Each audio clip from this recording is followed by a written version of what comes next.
At 3:48 a.m., SpaceX launched a Falcon 9 out of Florida, and when they attempted to land the first stage booster back on the drone ship in the Atlantic Ocean, it toppled over and the recovery effort failed. Oh dear. And this would not have been newsworthy a few years ago. But because SpaceX has changed the spaceflight industry so much, we now treat this differently. The FAA is requiring an investigation on this loss of vehicle, which may seem like they are singling out SpaceX because SpaceX is the only one who is doing these type of recoveries. That's because SpaceX is so far ahead of all the other launch companies. They've really changed how we view spaceflight. And it's because of this rapid change. And it's because of this rapid change by one company in particular that this is seen as not only a newsworthy story, but it also may affect other spaceflights in the manifest for SpaceX, such as the Polaris launch. Although I would actually bet that it doesn't, but I'll get to that. I'm Laura Forsick. I'm the executive director of space consulting firm Astrolytical. So for me, waking up to the news that SpaceX had not landed this booster completely, that it had toppled over, that was no big deal to me. I went on with my day, didn't think twice about it. And it was only when the FAA issued that statement to NASA Spaceflight, which I will put below, that said that they were requiring an investigation. And then all the confusion surrounding that investigation and what that might mean for SpaceX's manifest. That's when I decided that we need a bit of a perspective here. In order to understand this moment in time and what's going on with this particular Starlink recovery failure and what that might mean for Polaris and other missions that SpaceX is hoping to launch, such as Crew 9, we need to understand how we got here. 9 years ago, recovering a first stage booster from space was science fiction. It had never been done before. I was there in Florida, December 21st, 2015, when SpaceX launched that Falcon 9 and returned that booster safely to Earth. I remember hearing those sonic booms, and it brought me back to the space shuttle days, honestly, and it was just mind-boggling that anybody could do that because it had never been done before. Blue Origin had, of course, just a few weeks prior, launched to suborbital space and returned their booster back to Earth. But that's not quite the same thing. And over the past 8.5 years since that moment, SpaceX has demonstrated this over and over and over, but not completely successfully. It was only a few years ago that the recovery on the drone ship was, give or take whether or not it would succeed.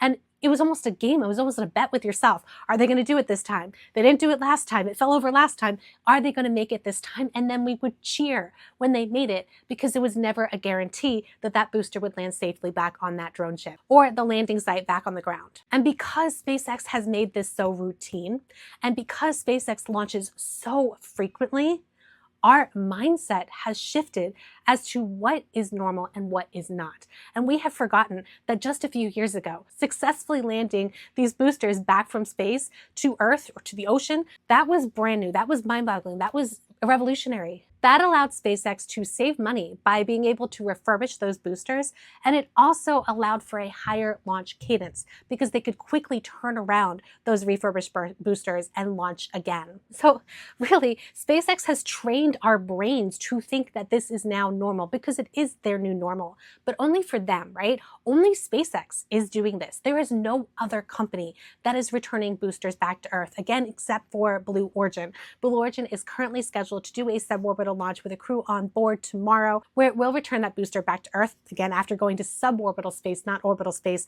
I have a colleague on board that mission, so I'm both excited and nervous for him. There is no other company that launches to orbital space and returns boosters back to Earth. Now, Rocket Lab has plans to do this. They actually attempted a mid-air free-fall recovery of a first stage booster with a helicopter last year. I remember watching that, cheering them on. That was ambitious, and they actually caught the booster but immediately let it go because the pilot just didn't feel comfortable with recovering it that way. And then Rocket Lab decided that it was okay for them to land those boosters back in the ocean and recover it that way. So in January of this year, that's what they did. They launched a mission.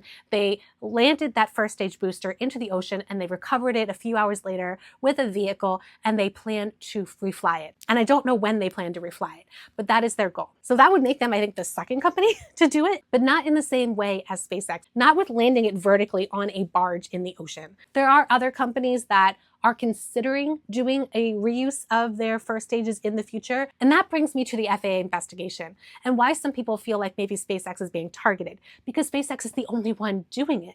And because they are miles ahead of every other launch company in this aspect, in this area of technology, the FAA seems like they're targeting them because they are at the forefront. They are breaking ground. The FAA is only concerned about the uninvolved public on the ground. And the only reason the FAA is investigating this particular recovery failure when all the other recovery failures a few years back were not investigated in the same way is because the rules have changed a little bit. SpaceX has been so successful that the rules have changed in the meantime, where now the FAA is requiring an investigation into this mishap with the landing booster toppling over. And I'm not an expert in this area, I'm not an engineer, but just visually, it looks like it was a landing leg problem, but I guess we'll find out. SpaceX had actually planned to launch another Starlink batch immediately after that one from early this morning, and stood down from that so they could understand what went wrong. And so there's a difference here between what the FAA is requiring before the FAA allows them to launch again versus what SpaceX wants to understand so it can recover its boosters safely and save money.